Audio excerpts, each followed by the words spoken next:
नमस्कार. आज आपण कुकर मध्ये झटपट तयार होणारी कोबीची सुक्की भाजी करणार आहोत. ही भाजी अगदी एका शिट्टीमध्ये तयार होते. जर तुम्हाला ऑफिसला जायला उशीर झाला तर तेव्हा देखील तुम्ही कुकर मध्ये झटपट अशी कोबीची सुक्की भाजी बनवू शकता डब्यासाठी. तेव्हा तुमचा वेळही वाचतो आणि गॅसची बचत होते. चला तर मग त्यासाठी लागणारे आपण साहित्य बघूया. इथे मी अर्धा किलो कोबी बारीक कट करून घेतला आहे. त्याच्यामध्ये टाकण्यासाठी ही हरभरा डाळ 3 चमचे घेतली होती. ती मी 1 तासापूर्वी भिजत घातली होती. ह्या भाजीच्या वाटणासाठी इथे मी अर्धा इंच आलं, 7 ते 8 लसूण पाकळी, बारीक चिरलेली कोथिंबीर आणि 2 चमचे सुकं खोबरं घेतलेलं आहे. ह्याचं आपण वाटण बनवणार आहोत. इथे मी फोडणीसाठी भाजीच्या फोडणीसाठी तेल, अर्धा चमचा जिरं, थोडीशी मोहरी, पाव चमचा हळद, ही 1 चमचा धना पावडर आहे, 1 चमचा गरम मसाला, 1 चमचा बेडगी मिरची पावडर, हे काळं तिखट आहे. ही मी 1 चमचा घेतलेला आहे.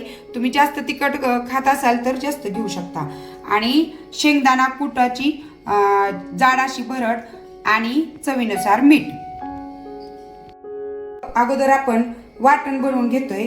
आलं, हे 2 चमचे सुकं खोबरं, ही बारीक चिरलेली थोडीशी कोथिंबीर आणि हे लसूण पाकळी, याचं आपण वाटण बनवून घेणार आहोत.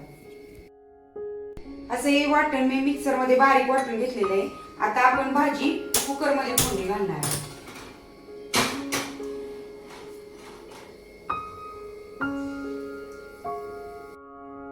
मध्ये तेल गरम झालं की आपण फोडणी घालायची. इथे आपलं तेल छान गरम झालंय. आता फोडणीमध्ये मोहरी, जिरं, आपण जे वाटून घेतलेलं वाटण आहे ते घालायचं.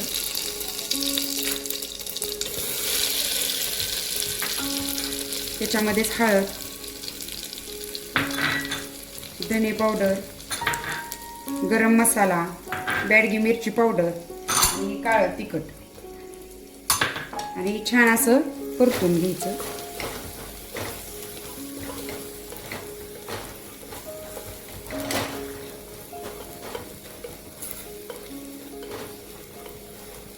एक ते 2 मिनिटच परतायचं. लगेचच ते तेल सुटतं खोबऱ्याला वगैरे.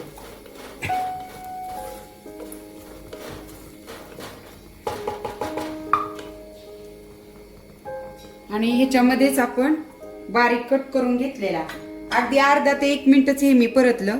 ह्याच्यामध्ये ही बारीक कट करून घेतलेला कोबी घालायचा आहे.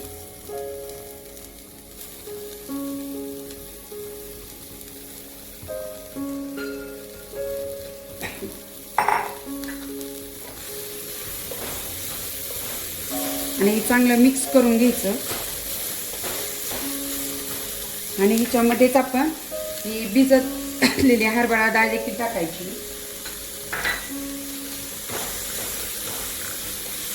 छान हे परतून घ्यायचं. असं ह्या भाजीला आपण पाणी नाही घालायचं.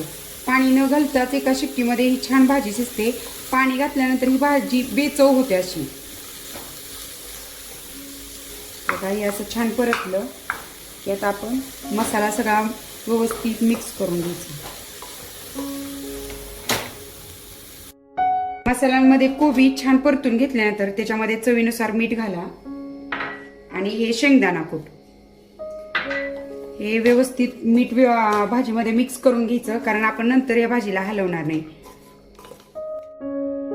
मीठ मी सगळ्या भाजीमध्ये छान व्यवस्थित मिक्स करून घेतलेलं आहे. हे बघा, आताच भाजी आपली किती छान चमचमीत दिसते.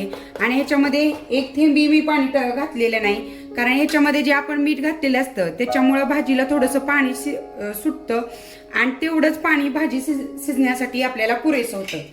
आता आपण झाकण लावून फुल गॅसवरती ह्या कुकरची फक्त 1च शिट्टी करायची. एक पेक्षा जास्त शिट्ट्या करायच्या नाही. हे बघा, गॅस फुल केला आणि 1च शिट्टी करून घेणार.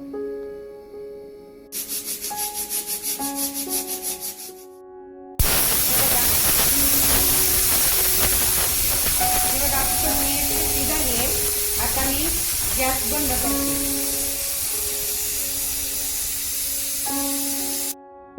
तुम्ही बघितलं एक शिट्टी झाली की आपण गॅस लगेचच बंद केलाय आणि शिट्टी झाल्यानंतर लगेच कुकर आपण उघडायचं नाही. काय करायचं 5 मिनिटं कुकर थंड होऊन द्यायचा आणि नंतर आपण भाजी कशी झाली ते बघूया. 5 मिनिटांनी ह्या कुकर मधली पूर्ण हवा निघून गेलेली आहे. आता आपण कुकर उघडून बघूया भाजी आपली कशी झाली. हे बघा, मी तुम्हाला दाखवते ही भाजी किती छान शिजली आणि खाली देखील चिटकलेली नाही. पण तुम्ही एकच काळजी घ्यायची, फक्त एकच शिट्टी करायची, एकापेक्षा जास्त शिट्ट्या करायच्या नाही. आता ही भाजी मी एका बाउलमध्ये काढून घेते.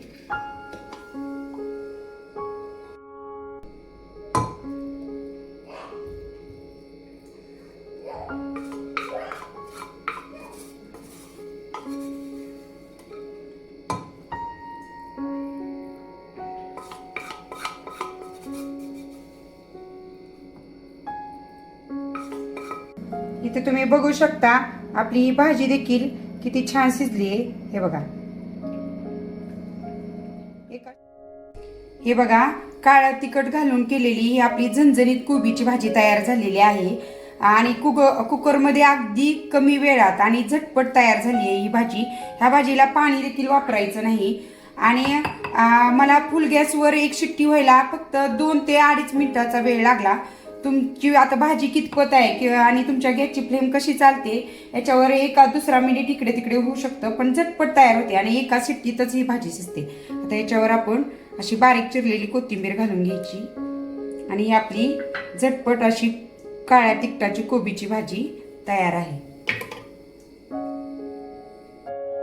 अशी आपली झटपट अशी कुकरमध्ये कोबीची सुकी भाजी अगदी कमी वेळात तयार झाली आहे. आणि ही भाजी करताना तुम्ही फक्त 2 गोष्टी लक्षात ठेवायच्यात. तुमचा कुकर हा जाडबुडाचा असला पाहिजे आणि त्याची फक्त तुम्ही एकच शिट्टी करून घ्यायची आहे. तर अशाच रेसिपीसाठी आपल्या चॅनेलला सबस्क्राईब, लाईक आणि शेअर करायला विसरू नका. भेटूया पुन्हा एका रेसिपी सोबत. धन्यवाद.